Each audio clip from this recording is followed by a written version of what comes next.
Hello, and welcome to Sobercast, where we provide AA speaker meetings and workshops in podcast format. We're an ad-free podcast, and if you enjoy listening, please help us be self-supporting by visiting Sobercast.com, look for the donate link, and drop $1 or $2 into our virtual basket. We hope you enjoyed the podcast. Have a great day.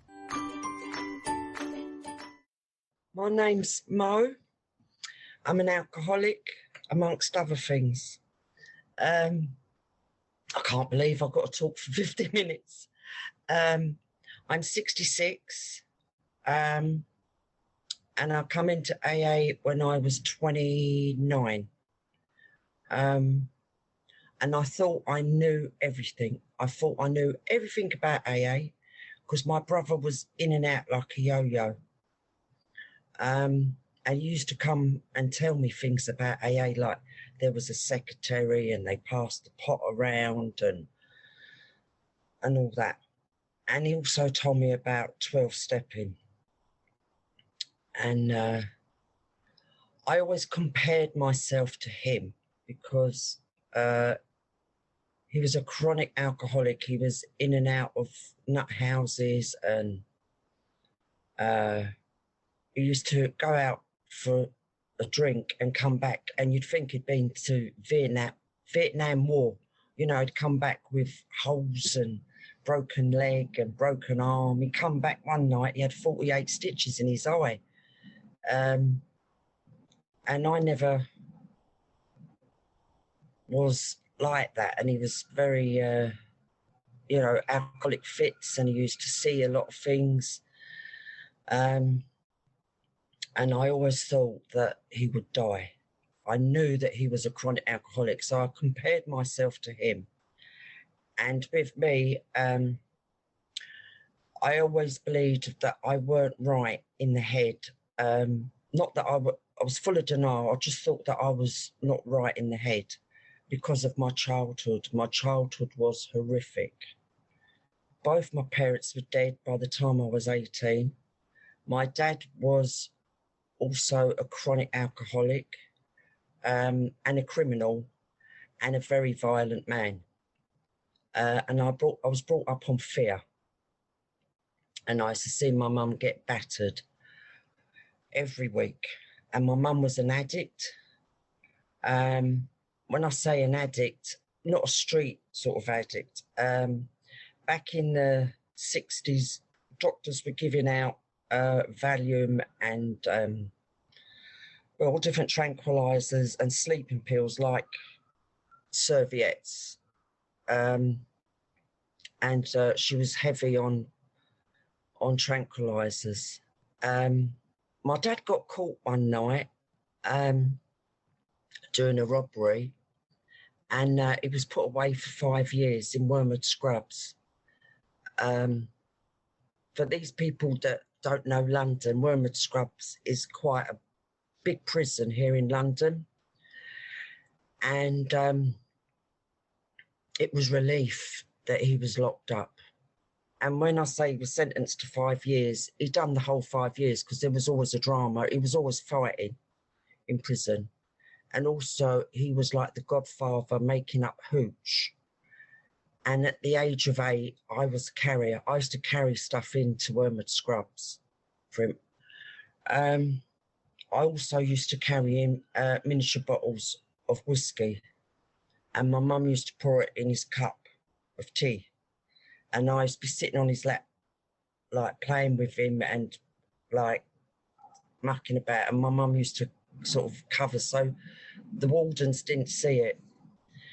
And hot water bottles used to go over the wall in the scrubs. This was before cameras, and barbed wire was put up. There was he was in D wing, and in the next cell to him was a guy called George Blake. Now George Blake was a Russian spy back in the 60s, and no one ever spoke to George Blake, and no one ever searched his cell. He was left alone. And my dad made friends with George Blake, and he used to hide the stuff in Blake's cell. And one night they had a party. There was just 3 of them drinking. George Blake never drank. And they're not in prison. Anyway, one bloke was found dead the next morning. My dad was blind and the other one was dying. And they put my dad in a strip cell and fed him on bread and water. And they didn't believe him because he could just about see, like shadows. Anyway, eventually they believed him because they brought my mum into the prison at night. My mum was the first woman ever to go inside the prison into a cell. They give him a blanket and she went and he said, go out to the newspapers and tell them what these bastards have done to me. Look what they've done to me. And he was going to sue the Home Office for leaving poison around because what he did, he put in a load of polish. My dad used to drink anything. Meths and everything. Anyway, my mum still was under control. He had full control of her. She did what she was told. So she did. And then he went at weekends, they were letting him out to go to a blind school out in the country, a place called Torquay, to learn Braille. And he had the white stick and that. And he went down with a warden. But of course, the warden left and he was supposed to be there for the weekend to learn Braille. And he just walked out and jumped on a train and come to London, knocked on the door and said to my brother, come on, son, we're going down the pub. Because he used to feed my brother with drink when he was young. Very, very young. I mean, he was still at school. And he couldn't get up for school because he was pissed. Anyway, they went down the pub and my mum was devastated. She thought he would change. You know, now he's blind. He ain't going to go out robbing and thieving and drinking and going mental. But this is a progressive disease. Of course, we didn't know nothing about the disease. My mum didn't, I didn't. And it gets worse. Anyway, the police picked him up and put him back in prison and he never went to school. He never got to learn Braille. And she went to the priest and asked, because Irish Roman Catholic, had to go to the priest in them days and ask the priest whether you can get a divorce. And the priest said yes. So she sent him a Dear John letter. So he tried to cut his head off. And he was rushed to hospital. The hospital was next door, Hammersmith Hospital.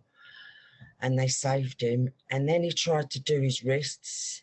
And he was rushed in there again. There was always a drama.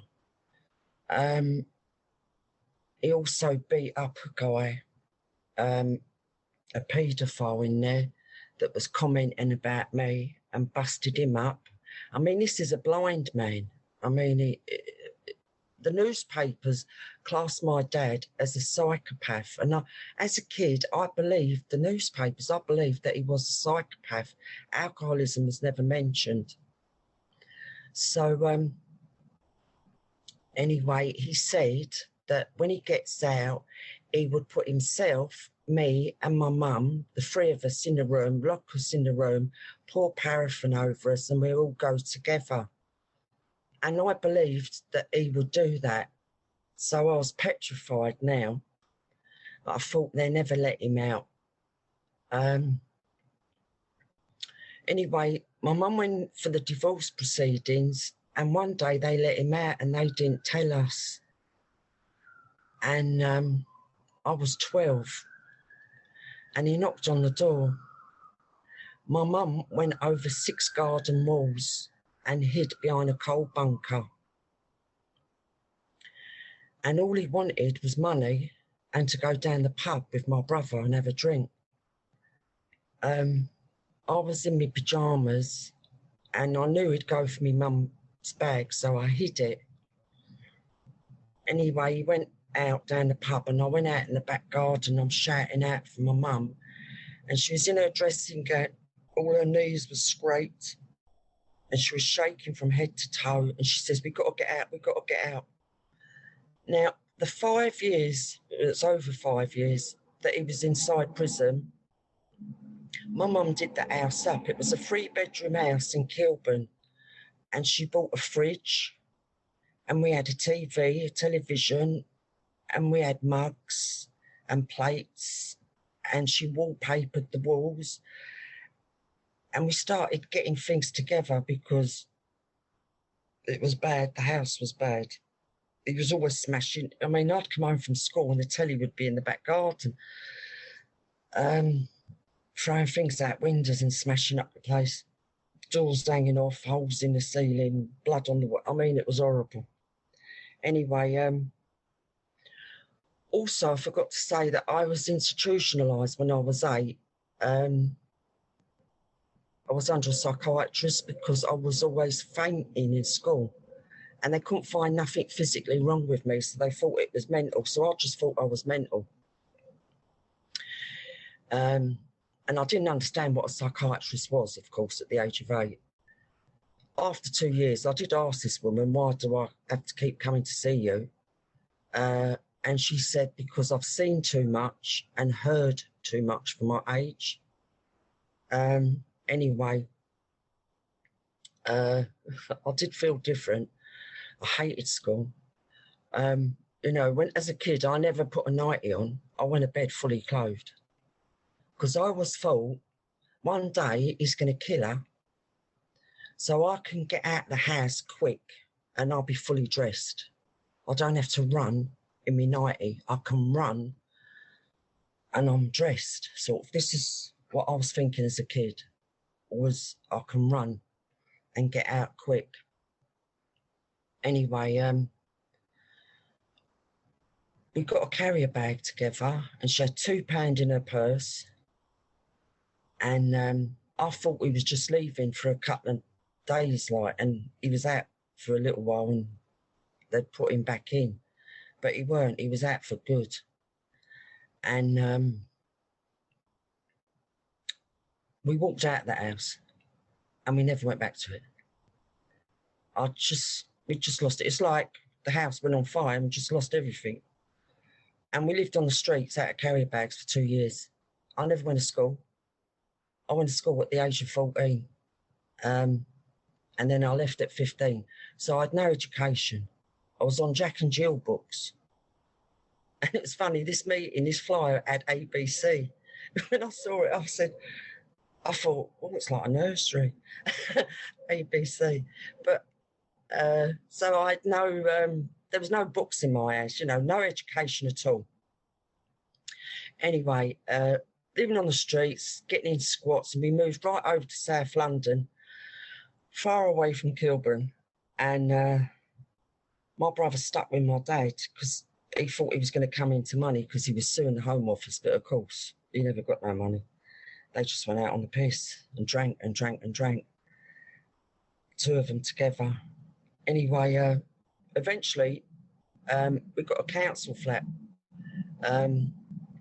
which people that don't know the UK, it's like a project in America. It's like on an estate, and we got this flat.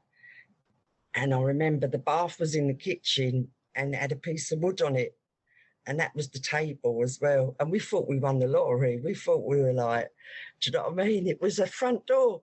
But I had to go to school for a year, and I was like, oh my God. And I put into this convent school with all these nuns. And I rebelled straight away.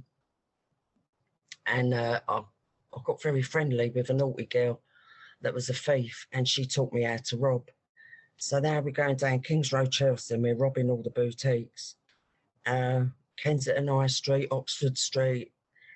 I mean, we were like party animals. And I started smoking dope.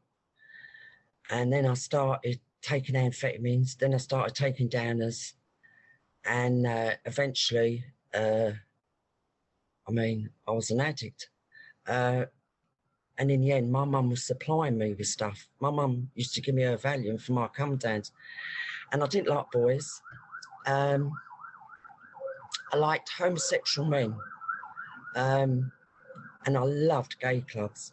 Now, I'm not gay myself, but I felt safe in gay clubs. And also the toilets are unisex. So you can do your wheeling and dealing in the toilets, men and women. and I was selling drugs because I had a moody doctor in Cricklewood that was giving me prescriptions for lots of pills. And I was selling them and taking them, but I was my best customer, I think. Anyway, we found out, my mum got a telegram that my dad put his head in a gas oven. He took an overdose of barbiturates. He died of 3 things: alcohol poisoning, barbiturates and gas. He put his head in the gas oven on my birthday. And me and my mum were highly delighted about this. We went down the pub and celebrated. But my mum was not a drinker. Like, she'd have 2 martinis and that'd be it. She'd start giggling. She weren't a drinker. Anyway,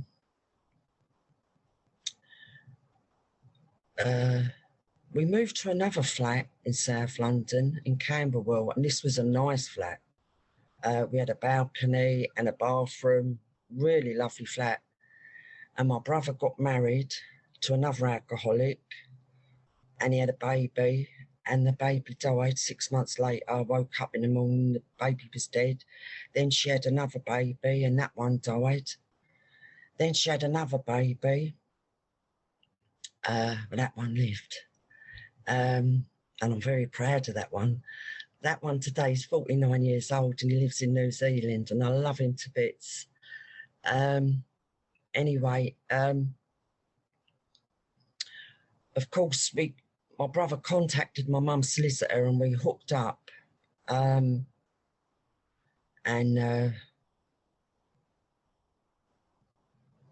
my brother was living with he married this woman, and he had his life with his wife, drinking. The pair of them were drinking. And at the age of 18, 3 years after my dad killed himself, my mum got really ill. I was 18 and my mum was really ill. And after 5 days, we walked into A&E and they kept her in. And after a week, she was getting worse. So I queried it. And at 10 o'clock that evening, a doctor took me into a side room and told me that my mum had 3 months to live and she's riddled with cancer. Now, at the age of 18 and the life that I had, I was very angry. I called God everything. I won't repeat it, but you can imagine what I called him. I thought, how can this be? You know, my mum had 3 years of freedom and now she's going to die. And I was devastated. Anyway, she come home and I looked after her. And then I had a social worker, and the social worker got personally involved with me. She done things that she shouldn't have done, like she bought me food and she used to do me ironing. And she took me to this place. It was called a hospice. And at the time, there was no hospice. It was the first hospice here in the UK. And she took me to this place. And she said, would you like your mum to come here? You can't look after her. And I said, no. I don't want her to go in there. I don't want her to go into a place where she's going to die, because she's not going to die. Anyway, she did go in there and she did die. Now, because the rent was paid up to date and I was over 18, the council said that I can have the tenancy, but I can't stay in that flat. I have to move to another flat. And they moved me to a place called Peckham. Now, I didn't know Peckham, because all I knew was the West End, Soho. I mean, I knew Soho like the back of my hand. I lived in Soho and Earls Court and Kensington, but I didn't know going south. Anyway, I moved to Peckham, and I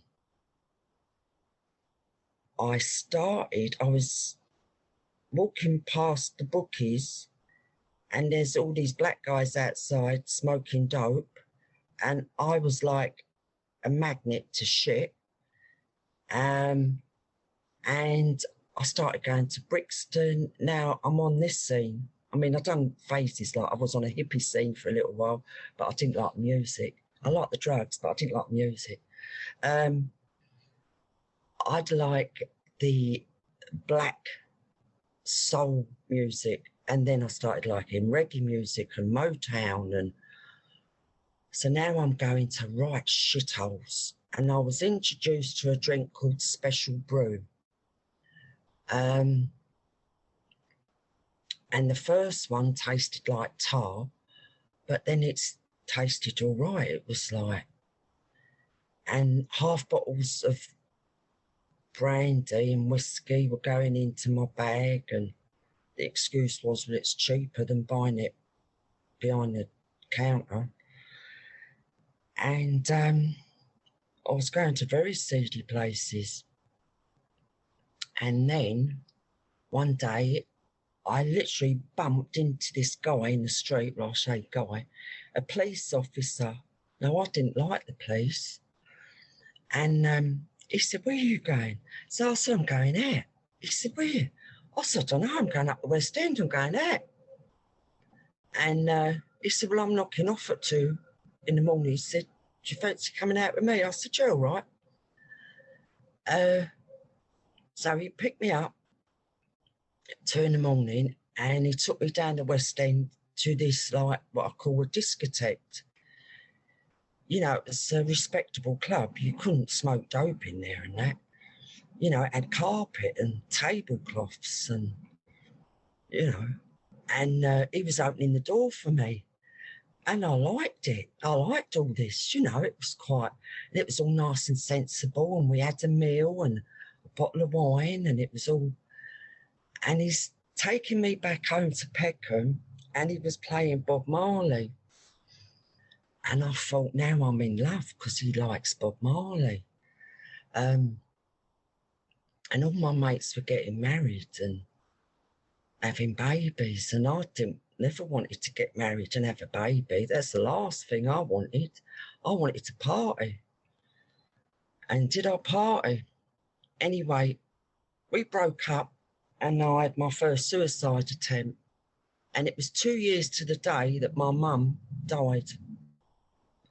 And I was thinking about all the shit I'd been through, you know, it was all the poor me's and all the things that I'd done, which weren't very nice. So I ended up in a nut house. And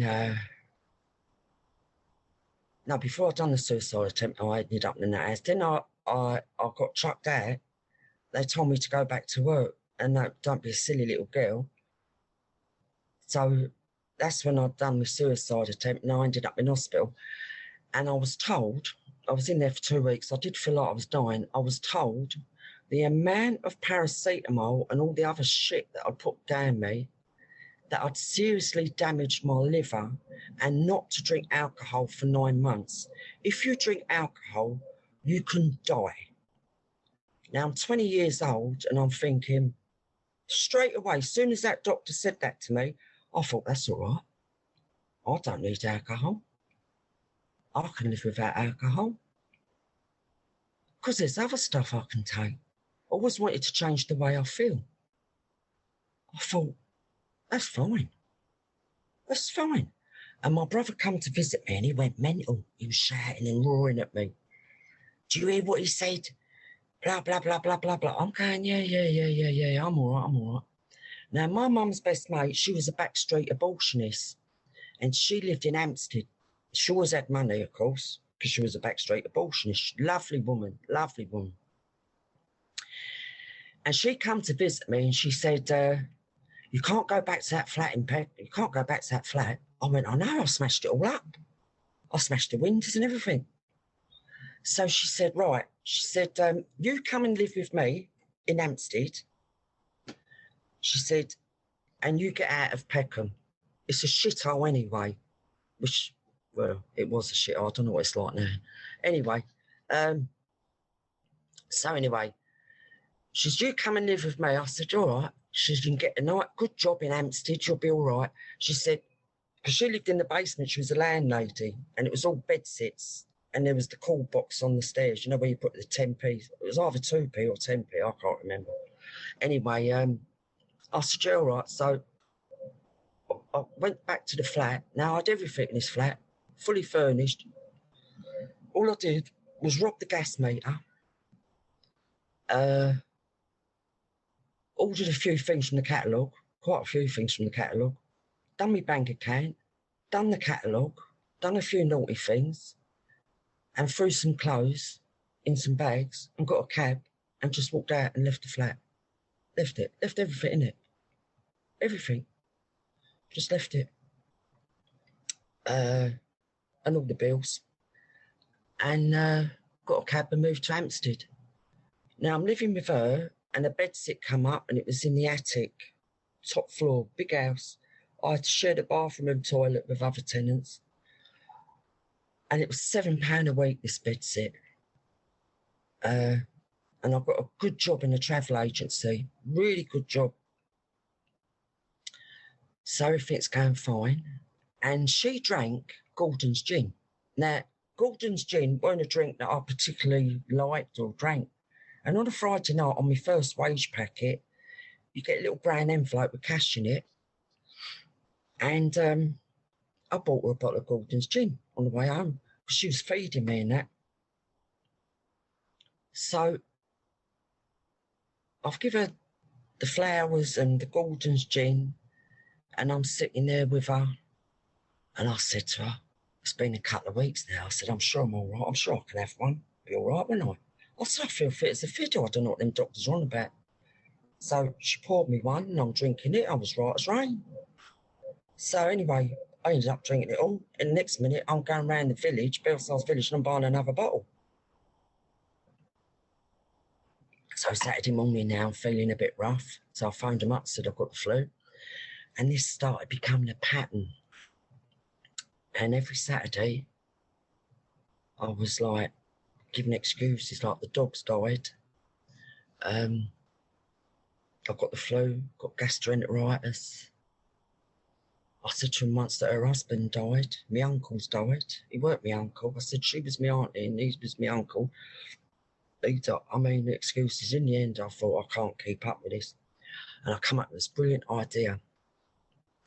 What I'll do is I'll jack in the job before I get the sack, and I'll get a job cash in hand, and I'll go down to social and get them to pay the rent and get a few pounds, get some money and get cash in hand, and I'll be laughing.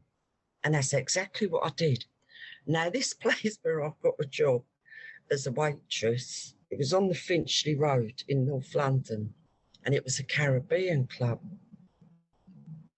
It was quite respectable, you know, it had carpet and tablecloths, and it was waitress service only, and I had to dress like a bunny with fatty ears. Anyway, I was only a size 6 because I never used to eat much.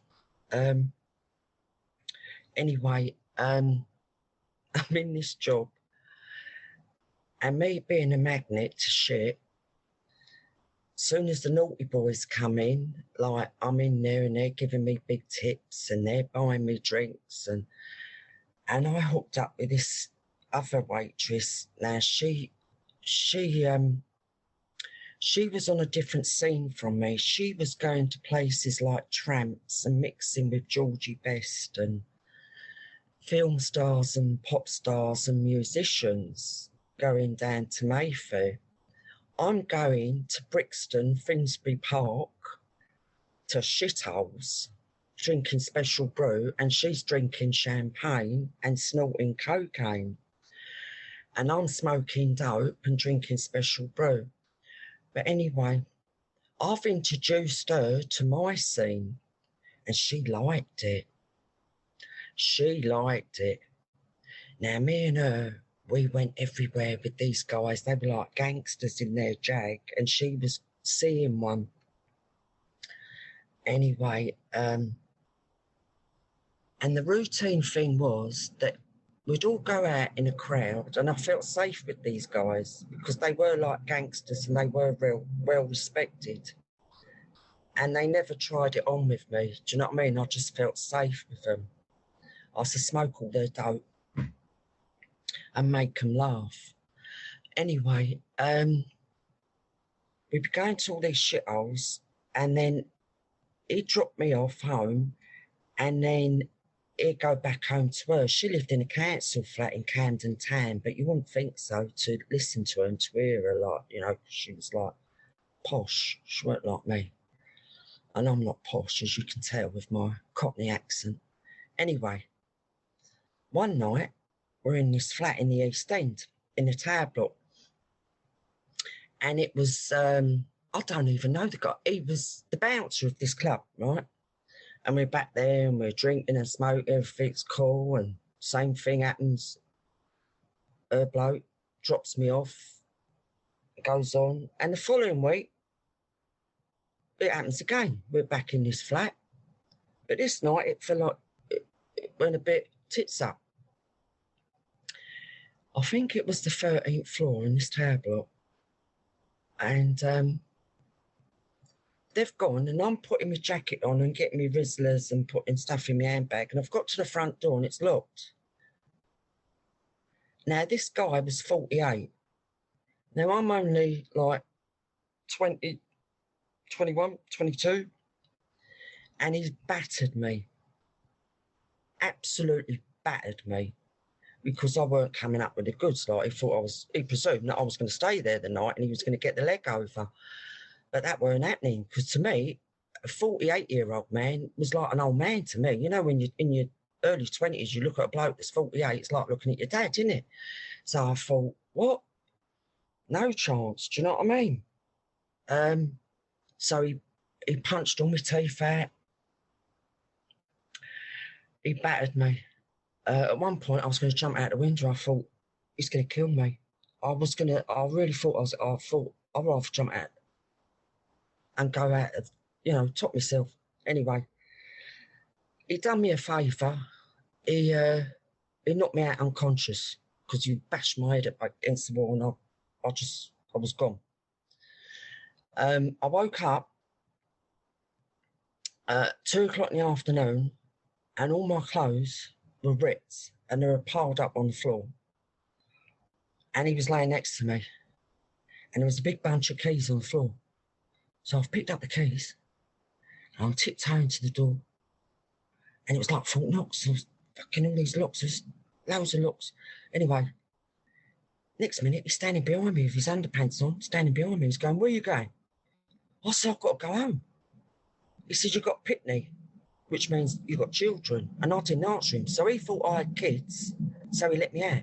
That's the only reason why he let me out. He thought I had kids, and he let me out. And I got out of there, and I got a cab home, and my brother saw me, and my brother went mental. He said, "What happened?" I went, "Oh, you know what them guys are like." I said, "I refused to dance." I said, "He asked me to dance," and I said, "No," and he gave me a slap. He said, "That's more than a slap." He said, "Look, you've got no teeth." So it was right in the front at the top. And the bruises, because I pinned up all my clothes with safety pins that he had from the dry cleaners, from the dressing table, because he ripped all my skirt and my zip, everything, even my little thin belt that was broke. Slapped that. Anyway, my brother called the police, and the police come, and they took me to the Royal Free Hospital, and the Royal Free Hospital done tests, and they said I had head concussion. They x-rayed me from top to toe, and they kept me in. Now, they picked him up because he was a bouncer in a nightclub, and I said the name of the nightclub. And they picked him up, and they nicked him. And then I had to go to the police station and go through all the rigmarole. I know the law has changed. I know the law's changed since then. But it was bad. It was bad. It ended up in the Old Bailey in court number 1 for 5 days. And if anyone has seen The Accused, the film with Jodie Foster, where she was drinking in a bar, because I had cannabis resin in my bloodstream and alcohol in my bloodstream, no chance. After 5 days, he walked out that court with a fine. And the CID really thought that he was going to go down for 2 years. They were even shocked about it. That didn't stop me from drinking, because when I come out of the hospital, And I went to the police station. I was there all day. That night, I went home, put my party frock on and my high heels and went out. Like nothing had happened. Because when I picked up a drink, I thought I was invisible. No one could see me. No one could see the bruises. No one could see it. I just thought everything was all right. And I had a lot of admissions into hospital after that. Anyway, I settled down with a guy and I become an undertaker. And I only become an undertaker because I got a free flat with the job. I only got it because I only took the job because there was a free flat. And I blagged the interview. I pretended I was married to him. We did a DIY wedding down Portobello Road. He just bought me a ring and I changed my name. I went for this job and I got it. It was the Queen's Undertakers. And I moved to I had a luxury flat in Golders Green. And now my mate, she introduced me to her scene. Now I'm with the rich and famous, snorting cocaine, drinking like a fish, not getting pissed, and it's champagne, cocaine, and I mean, the neighbours downstairs weren't going to complain. I lived above a mortuary and I was partying. How I did that job for 2 years, I don't know, because I had to work in the night. I mean, people do die in the night. I was dealing with police, coroners, doctors. I never lost a body though. You know, I had to bleep the men and get them out and get them to move bodies. And man, I'd have music blaring and snorting. I thought, this is great. Anyway, I lost that job because I jacked that in before I got the set. Anyway, then we ended up back up in a bedsit, me and him, and then I found out he was having an affair, so I threw him out. And then one day I phoned up AA. I was 27 and I thought, this has got to stop. I'm on social security, I'm working, and I ain't got no money. And I'm still robbing gas meters. And I phoned up AA and these two women come round and took me to my first meeting. And I sat there and I thought everyone was neurotic. They were telling me it's a killer illness. I'm fit as a fiddle. What's the matter with them? I ain't going to die. Then I went to another meeting the following night. And this woman was saying she was awfully, awfully posh because it was in Hampstead. And she was saying something like she was at a Christmas party and she got drunk and she was pissing in a plastic cup in the dance floor. I was horrified. I thought, Jesus Christ, I've never pissed in a plastic cup on the dance floor. I never saw snakes coming out of my cooker. Thank God I'm not an alcoholic. I couldn't wait to get out of the room. I couldn't wait. I thought they're all mental. No wonder my brother keeps coming in and out of here. They're all mad in here. Anyway, this woman at me, she said, we're going for coffee now. Do you want to join us? I went, oh no, I've got to take my dog for a walk. He's been cross-legged. I've got to go. So I got out of there. I bought 2 bottles and went home to celebrate. Thank God I'm not an alcoholic. I mean, I was such a bullshit. I believe my own bullshit. Anyway, 2 years later, my brother's knocked on the door. He said to me, can you put me up? Because his wife was drinking and he couldn't get sober with her drinking. He's coming home from work and she's fallen out on the sofa and the kid's running around with a packet of crisps for his dinner. So he's saying to me, you put me up. I said, yeah, on one condition you go to them meetings because I know all about them. He said, what do you mean? I said, well, I went to 2 years ago. I says, and I know I'm allowed to go to the open meetings, not the closed ones, and I can go as a visitor. And I wouldn't let him out of my sight because I thought he was going to die. So I'm going to meetings with him, and I was going to the meeting after meeting, you know, when you go down a cafe and in them days you smoke 100 cigarettes and sit there drinking coffee all night, talking bollocks, drunkalogs, but having a good laugh, like. Anyway, I'm joining in with all the old drunkalogs. I'm going, yeah, do you remember that time when I thought I put the cab on fire and I pissed myself and all the steam was coming out my shoes? And I thought I was on fire, but I weren't. I pissed myself in the cab and all the steam was coming out my sandals. Do you remember that time when I blew myself up in that gas explosion when I was doing that meter? It was like Tom and Jerry. I blew out the kitchen into the living room, rushed into the Royal Free, I had 3rd-degree burns. I looked like Coco the Clown. I had a great big black nose and I still went out dancing with a big black nose. No facial hair, no eyelashes, no eyebrows. He's going, yeah, you've got some front. It was all a laugh. And my brother said to me, will you please go back to the meetings for yourself? And I went, I can't be an alcoholic because I've never wet the bed. He said, yeah, but you've pissed in every garden in Hampstead. Anyway, I used to like hearing, you'll have the life beyond your wildest dreams. The first thing I thought of was money. I thought, I'll get money. I'll get money. That was my wildest dream, money. I thought, I'll give it a go. My life will change. And it did. I got the sack. Not because I was bad, because the guy that I was working for, he got his girlfriend to do it for nothing. And I knew it was coming, so he got me out of the way. So I thought, well, I've got to go straight now. I've got to get a job and pay tax and insurance. So I went for a job as an undertaker again. And I moved from Hampstead to Shepherd's Bush. And I'm in this big 4-bedroom apartment in Shepherd's Bush. It was huge. And I'm on my own. I don't know the area. And I started going to meetings in Shepherd's Bush. And in them days, it was 1985. There was a lot of old Irishmen. And I thought, I'm a young woman, you know what I mean? I'm 29 years old. I've got my high heels and my miniskirt and my long blonde hair and I'm a size 0. What am I doing sitting in these church halls with all these old Irishmen? Anyway, I kept going back and I looked at the steps and I listened. Well, I didn't listen really because I looked at them steps and I thought, well, that's for the real bad ones. You know, that's for the bad cases. That's for the real, like, bad alcoholics. I'm not that bad. And I don't need a sponsor because I'm not that sick. I heard this word sick and I thought, well, I'm not that sick. So I don't need them steps and I don't need a sponsor. And I heard the word freedom and I thought, I know what will give me freedom. A car. If I learn how to drive, I'll have freedom. And I did it my way. I do not advise this because the first 2 years of coming into this fellowship, I was worse than what I was when I was drinking. And it was pain that made me get a sponsor. It was pain that made me start doing the steps. And it's pain that makes me do things. Otherwise, I don't do nothing. Everything's rosy in the garden. Very easy to fly around the world with loads of money, go to loads of meetings and say, oh, yes, I'm on the programme today and everything is lovely in the garden. But when the shit hits the fan, it's bad. And for them 2 years, did the shit hit the fan.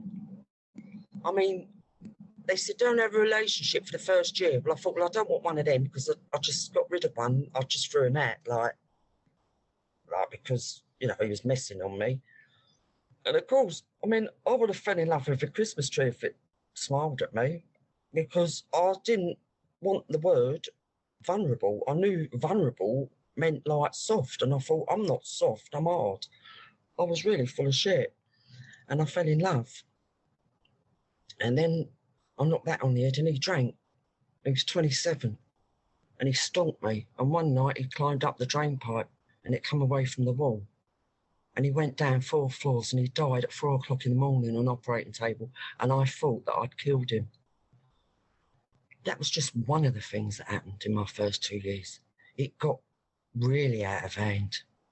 Loads of things happened. I could do a chair about that, 2 years, what happened to me. Anyway, I got myself a sponsor. And the first thing I asked her was, what does humility mean? Because there was words in that big book I did not understand. Don't forget, I read my first book when I was 23. Anyway, I started to change. And Maggie Thatcher was about then. And there was this thing out called poll tax. And I went for this job in the council. I thought I was stuffing envelopes. I didn't know I was a poll tax officer. And I was a poll tax officer before poll tax come out. I thought I just went there to stuff envelopes. It soon changed, and I ended up in that job for many, many years.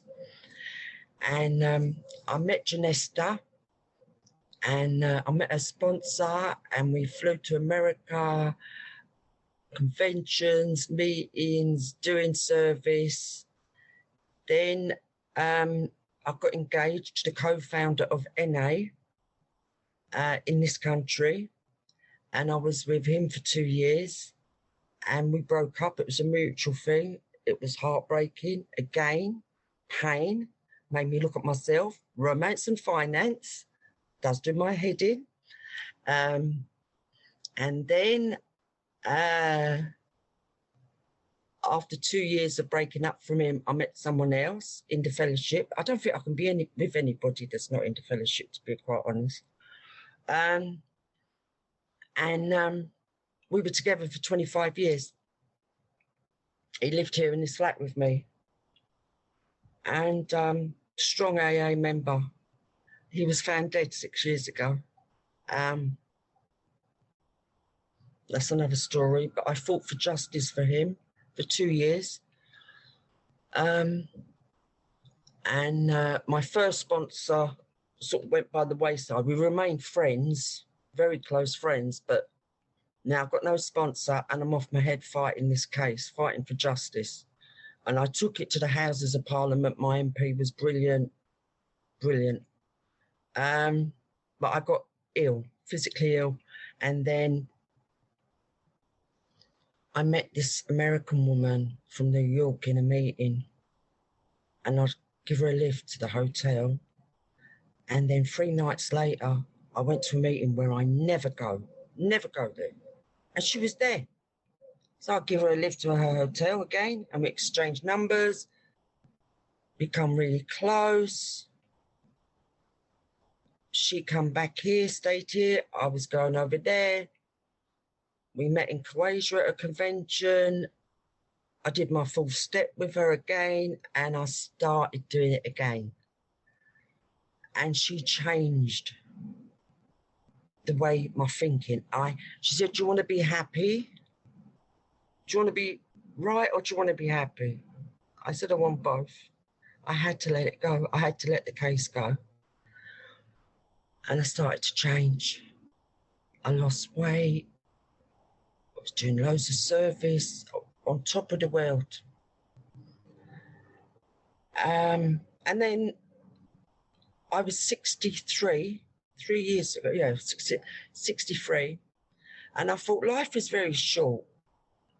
And my partner's been gone now 3 years. I'd like to have a relationship. So I joined a dating agency. Oh my God, I could write a book about that. Jesus Christ. Anyway, I was seeing some right wankers. Anyway, one night, my mate, she used to stay here for the weekends. And we used to track her. She'd know where I was on the app, like, you know what I mean? I'd know where she was and she'd know where I was on the app. And I said, this is going to be the last one. And I had to meet him outside Hammersmith Apollo. And I said, this is going to be the last one. This one sounds like a right wanker as well. I said, I'll probably be back here by 8:30. I said, I'll come back and we'll shoot down Mayfair. We'll go to the 9 o'clock meeting down Mayfair. I said, I'll text you, I'll ring you from the toilet. She said, you're all right. So anyway, I meet this bloke and we're going down the pub and we're sitting outside in the garden and he says, you don't drink, do you? I said, no, I don't drink. He says, so what's your story then?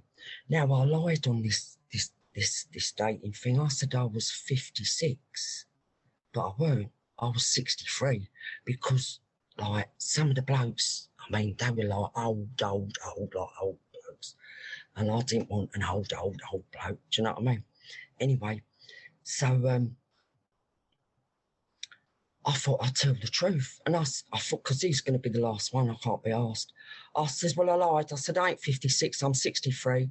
And I'm an alcoholic. I've been in recovery like for 30 or 35, 36, 30 odd years, I said. And I'm an addict and I'm an alky, I said. And I go to meetings and I said, anyway, what's your story? He turned around and he went, well, I went into rehab 4 years ago. And I went, oh, yeah. I said, what for? He said, heroin. And I thought, fucking hell, alarm bell started coming up here. I said, so do you go to meetings? He went, what do you mean meetings? There was no programme, no meetings in this place where he was. All he got was a bit of paper, a certificate. And I thought, fucking hell, this is like a bomb going off. Anyway, I was a bit wary of him, but I liked him. And we got on, we gelled. Anyway, I come back and I told me mate, like, everything's cool and da-da-da-da. She went, are you sure? She said, you know, I went, he seems all right. I said, he used to be a pastor, a priest, like what's it called, a pastor or something, like a preacher sort of bloke, in North Wales. And he's Indian, but he's a Londoner. And he's 53. And anyway, we started dating, everything's nicey. And after about 6 months, his sister threw him out because he was living with his sister. That's another story. Anyway, he moved in with me, temporary. I said, you move in here and then you get a council flat, I'll throw you out. Like, pretend I'll throw you out, get a place. Then COVID come. He ain't going nowhere. 24 hours a day, because I've got COPD. I'm treated as shielded, you know. I'm not allowed to go outside the door. Because if I get it, I was told, you know, I can die and all that. Because my lungs are like 80, 90 years old. Anyway, we got on well. We got engaged. My sponsor in America said to me, right, she said, we're going to do Zoom. I said, what's that? I thought it was something like eBay. I said, what's that? Is it a shop? She go, no. She said, ask him. I said, what's Zoom? He said, oh, what's the thing? It's all right, I'll set it up. So he set it up. She said, right, we're doing 5 nights a week, Monday to Friday, every night. You do 1 week and I'll do the other. So I'm getting 5 chairs 1 week, she's getting 5 chairs. This was in March 2.5 years ago. Then we cut it down. When we opened up the first time, we cut it down to twice a week. Now it's once a week. And it'll be 3 years in March that we've been doing it, and I love it. The Hollywood Squares. I just love this fellowship. I just love AA. I can never repay AA for what it's given me. I know what the promises mean now. The shit hit the fan 2 weeks ago. My partner's brother was found dead. He was only 50. That was a bit of a shock. And because we're supposed to be getting married next year, and because of the Asian culture, he's got to look after his mum, and there's no way I'm giving up my flat and moving to Southall. So he's looking after his mum in Southall. And he's going to, he started going on Zoom and he started going to live meetings. He loves it. He loves it. He bought all the literature, all the books in lockdown, and he's made friends, and he loves it. He ain't got a sponsor yet, but, and I ain't his sponsor. Life is good, even when the shit hits the fan. My first sponsor, she died. I mean, I've been to loads of funerals. One of my mates, she died of COVID. She only broke her arm. I went into hospital and caught it, and she died. I mean, loads of horrible things have happened, but loads of good things have happened, and I do believe the best is yet to come. And I've been chatting more. Oh, my God, I've gone over time. I'm going. Thank you, AA. Thank you for everyone listening. I hope someone got something out of it. I'll shut up.